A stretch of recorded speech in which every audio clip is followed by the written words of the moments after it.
Hello and welcome back to Saints of the Week here at the Things That Don't Change. I am back. For those who were here last week, you'll know that Tommy was filling in for me, so he did a pretty good job. We had a lot of Saints last week, so I left him with plenty of work to do for that. But we're back again. This is the fifth week of Easter, I believe. And we got a couple of Saints, not quite as many as last week, but still a couple of good ones to go over this week. The first saint, let's dive right in here. The first saint that we have for May 20th is Saint Bernardine of Siena. Now, Saint Bernardine, he was born on 8th of September in the year 1380 near Siena. His father was a governor.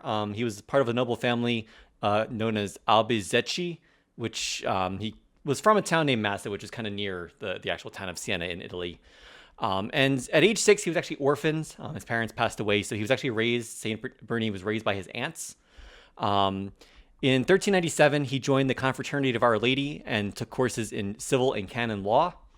In the years following, the plague ran through Siena, and he spent a lot of that time kind of ministering to the sick and just kind of assisting, where needed, during that time. In the year 1402, he took the habit of the Friars Minor of the Franciscans and became an ordained Franciscan in the year 1404. Now, during his time as a Franciscan, he started preaching to crowds and very quickly began to realize that he really had a knack for that. It's said that the crowd sizes when he preached reached upwards of 30,000 plus people, which is quite a lot of people, especially back then. He decried vice and upheld virtue in a lot of his preaching, very much in the tradition of St. Francis of Assisi.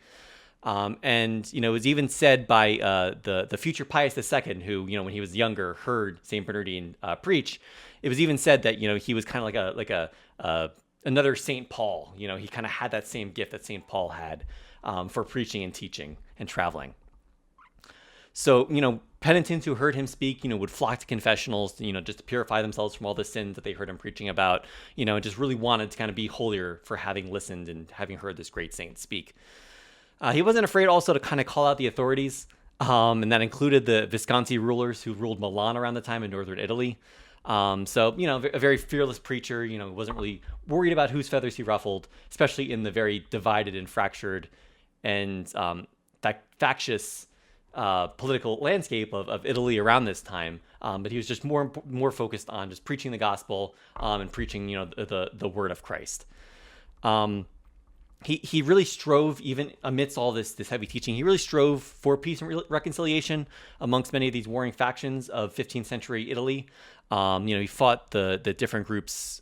He fought many different groups, but two in particular were the Guelphs and the Ghibellines, which little bit of medieval Italian history here. These two groups, the Guelphs and the Ghibellines, they were different factions which really for a large part of the Middle Ages were active in around different parts of the city-states of Italy. And it arose kind of from what's called the investiture controversy of the 11th century. Back in the 11th century, you had this debate between popes and emperors where it's like, who has the final say to nominate new bishops, right? Is it the pope who does that, or is it the secular ruler who does that?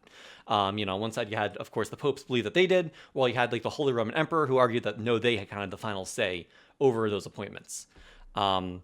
Many decades this kind of raged throughout Europe, eventually came to some sort of a conclusion. However, even after that, there was a lot of kind of debate about Pope's authority versus the emperor's authority just throughout Italy around that time. So you had the Guelphs and the Ghibellines were two factions that kind of arose, the Guelphs being pro-Pope, the Ghibellines being pro-Holy Roman Emperor. Sometimes this was a pious argument about, legitimate religious issues, but a lot of the times, there's just a way for different factions to kind of, and different families to kind of argue with each other and kind of get at each other while aligning themselves with kind of other groups. So again, a very hairy entanglement in Italy at this time. Kind of the heyday of these two groups had dwindled a bunch by this point. However, this was still something that people talked about. So Saint Bernardine, when he was confronted with different things like this, he wanted people to focus on Jesus, right? I mean, you had all these different warring groups, but he really wanted to drive home the point of no matter what group you're a part of, we should be focused mainly on Christ, right? Because he's the one we're all united in. And in order to do this, one of the things that he did was that he championed the devotion to the holy name of Jesus, and also had a hand around some other contemporary saints of popularizing the IHS, the kind of Christogram symbol, especially the version kind of with the sun kind of around it. And he kind of championed this symbol in opposition to the other symbols of these other kind of political movements and families would kind of throw at each other, right? To kind of show, at the end of the day, we're all one under Christ and his church. So a peacemaker, but also a very fearless preacher, and person who would just call out heresy or immorality and things like that. So this, of course, gained him a lot of criticism, a lot of opponents who didn't like that message. So he was accused of heresy and actually brought before Pope Martin V to defend himself against these accusations. However, he very successfully, very eloquently defended himself and proved to the Pope that no, he wasn't teaching anything contrary to the faith, and that these charges were unfounded. And because the Pope was so kind of impressed with his style, he was actually asked to become bishop several times. However, each time Bernardine would decline this. He didn't want to be bishop; he just wanted to continue his preaching. He died on 20th of May in 1444, while he was on his way to minister to the Kingdom of Naples. And then he was canonized by Pope Nicholas V in the year 1450. And as I've said, his feast day is on May 20th. Now, the next saint we have to discuss is St. Christopher Magallanes and companions. St. Christopher was born on the 30th of July in the year 1869, so a little more of a recent saint in Mexico. His family was a family of poor farmers, and he grew up in the state of Jalisco, which is kind of in southwestern Mexico. And he worked as a shepherd, so kind of came from this very humble upbringing. He enrolled at the Conciliar Seminary of San Jose in Guadalajara at the age of 19. And then he was ordained a priest at age 30 in the year 1899, where he served as the chaplain of the School of Arts and Works of the Holy Spirit, which was in Guadalajara in Mexico. He especially worked to help evangelize some of the indigenous peoples in the area to kind of introduce the gospel to them. And he also opened a clandestine seminary in his parish in the year 1915. Now, a bit of a history lesson here. I'll try not to go too much into the weeds here, but this period of Mexican history was one of very rampant anti-Catholicism and anti-clericalism in the country of Mexico. So Mexico broke away from Spain in kind of the early part of the 19th century. And for a time, there were many different governments that kind of ruled Mexico. You had an empire of Mexico, you had a couple of republics, you had the Second Empire, which was more of a French-led state, and then you kind of had dictators and a lot of different people kind of controlling the Mexican government throughout the late 19th century. And a lot of these groups, especially the more liberal ones, were very wary of Catholicism, wary of religion, wary of the church. And from their point of view, the church kind of represented the old Spanish, the old Spanish aristocracy, the old Spanish establishment, which they're trying, as Mexicans, to break away from. So this came to a head several, different times throughout the decades. There was a constitution of 1857 in Mexico, which restricted some aspects of Catholicism and, what the priest could or could not do in public. So, you had this dynamic kind of on the underpinnings of society. However, then in the late 19th century, you had a dictator by the name of Porfirio Diaz. Now, Diaz, he came to power in, I think, the 1880s. Now, unlike the more liberal republic, which preceded his reign, he was a little more warm to the idea of Catholicism. He was sort of religious in his own private life and, kind of respected the institution of the church. So although some of these anti-Catholic laws were on the books, him and his government, they kind of didn't worry about it. They kind of ignored that law. And of course, the church was more than happy to kind of let him, not persecute them for the things that the Constitution, might have said should have been restricted. So the relations between Diaz and the church were a bit more tenuous at times, but a bit warmer than some of the preceding administrations. However, in the early part of the 20th century, after Diaz had been reigning for several decades, the people of Mexico were very kind of displeased with having this dictator rule over them. So in 1910, the Mexican Revolution started, which sought to overthrow Diaz and institute a new government. So the revolution started in 1910, actually lasted about 10 years until 1920. Diaz was deposed in the first year of that revolution, and then kind of throughout the intervening decade, or the subsequent decade, you had different factions, some pro-Diaz, some Diaz generals, others more liberals, who kind of were fighting it out. And this kind of culminated in the Mexican Constitution of 1917.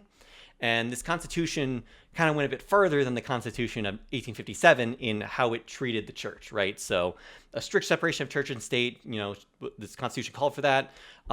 It was very unfriendly in the way it referred to religion, calling it ignorance, and fanaticism. Education was strictly to be secular and no religious influence would be in those secular schools at all. Limits on kind of church property and activities in the public, so church could only acquire like the least amount of property needed to kind of fulfill its role as church. And then in public, priests were not allowed to talk about politics at all. They were not allowed to dress in their clerical garb outside of the church. And the states were allowed to kind of control the number of priests that were allowed to be kind of enrolled, because priests had to enroll with the government. States were allowed to control how many priests they could have in their state. So some states, of course, ran with that and said, 0 priests allowed in our state. So of course, these laws, the church was very heavily suppressed. And this kind of came to a head in the year 1924.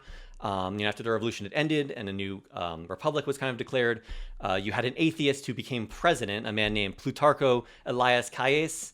And this guy, was an atheist. He was very against religion. He really wanted to enforce these new constitutional laws against what he called, superstitionism and fanaticism. Many of the religious were persecuted and killed during this time. It was a very brutal time for the church. A series of laws were put in place. Priests were fined if they were caught outside the church in their clerical garb. They could be thrown in prison. The church property could be kind of taken, and any foreign priests were kind of being expelled. So the church was understandably very upset about these laws. The Pope Pope Pius XI wrote several encyclicals, kind of decrying these unjust laws. The Mexican bishops were very active in kind of decrying the government and all these oppressive measures they were taking. And this all kind of came to a head in the year 1926 when some rebellions started breaking out around the state of Jalisco, where St. Christopher lived. And this became what is known as kind of the Cristero War, which is kind of this popular uprising of Catholics who were kind of fighting against the oppressive laws and the oppressive persecution of the Mexican government during this time. So get back to St. Christopher, he lived through this period. So like I said, in 1915, he opened like kind of a clandestine seminary because this was in the height of the Mexican Revolution. The liberals were kind of coming to power. So, they didn't like, new priests being trained. So that he kind of had it. So St. Christopher had to instruct priests kind of in secret. And, this kind of came to a head when the Cristero War started in earnest, as kind of the Mexican government's going around the countryside, trying to root out any priests or any possible causes of dissident activity. And of course, as a Catholic priest, Father Magallanes was seen as, one of these kind of, rabble rousers. So he was arrested en route to Mass in May of 1927. And, again, being a very humble man, he gave all of his possessions to the executioners, and even gave them absolution, for, the way they were treating him. They treated him very brutally, and he was killed without trial 4 days later, with another, priest, Father Agustin Calcoa Cortez. And, this Father Augustine became known as one of the 19 companions who were kind of executed with St. Christopher.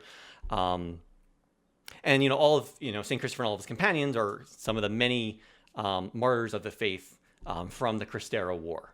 And he was canonized along with his companions by Pope St. John Paul II in the year 2000. And as I mentioned, his feast day is May 21st. Now, the final saint that we have to discuss today is Saint Rita of Cascia. Now, Saint Rita was born in the year 1381 in Rocaporena, which is in Perugia, which is near Cascia in the Papal States. So this is in about central Italy. And her birth name was actually Margarita Lotti, Rita being kind of short for Margarita. And she was born to noble and, very pious parents. However, at the age of 12, her parents actually arranged a marriage for her to another nobleman named Paolo di Ferdinando di Mancino. Paolo di Ferdinando di Mancino. And this is kind of all despite her desire, as a child and, as a teenager to become a nun. She really wanted to enter a convent and kind of live a life of prayer. However, she got married to this man, and, quickly, found out that Paolo was very quick-tempered, immoral, and had many enemies. He was very well hated by the people that hated him. He was very physically abusive to Rita and was also just flagrantly adulterous, would just cheat on her and had no qualms about it whatsoever. Rita, to her great credit, was always known as a paragon of Christian charity, and endured his abuse in that love and charity, and just really worked to try to pray and convert her husband from his abusive behavior. The couple had 2 sons. And eventually, Saint Rita, she was able to actually get through to her husband, and it's reported that he did start to change. However, before kind of his conversion could kind of come to fruition, he was killed in a fight with some of his the opponents, some of his rivals, who stabbed him to death. So now a widow, Saint Rita publicly forgave her husband's murderers. However, her sons weren't as forgiving as their mother, and became very vengeful about it, and really wanted to kind of get back at their father's killers. And kind of despite their mother's protest otherwise, they really wanted to kind of go and kill the people who killed their father.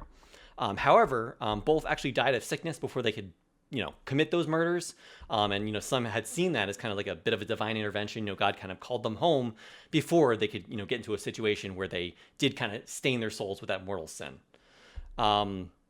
So now, widowed and now with no children left, St. Rita really wanted to enter a monastery, specifically the monastery of St. Mary Magdalene in Cascia. However, she was denied because, her husband was just a very scandalous personality, and also, the fact that she wasn't a virgin, having, of course, been a mother. However, the monastery eventually did let her in after, kind of tasking her with helping to bring peace between these warring families that included her husband and the ones that killed him. She kind of helped temper, some of those hostilities and kind of bring some reconciliation there. So she entered the monastery, and, as a nun, she became very well known for her charity and prayerfulness. She cared for sick nuns during her time, and also provided spiritual counsel to some of the lay people who would come to see her. And at some point during her years in the monastery, she actually developed wounds on her head, very much like the crown of thorns, so kind of a version of the stigmata. Not necessarily the nail marks in the hands or something like that, like some of the other saints, like Saint Catherine of Siena, let's say. However, she did kind of have the wounds of the crown of thorns on her forehead.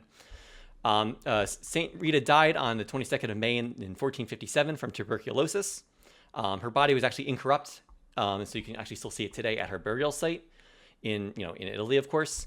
And she was beatified by Pope Urban VIII in 1626 and canonized in 1900 by Pope Leo XIII. And her feast day is on May 22nd. Now, that's all we have for today. Thank you all so much for watching this, and I can't wait to see you next week when we get into the saints for the 6th week of Easter. God bless.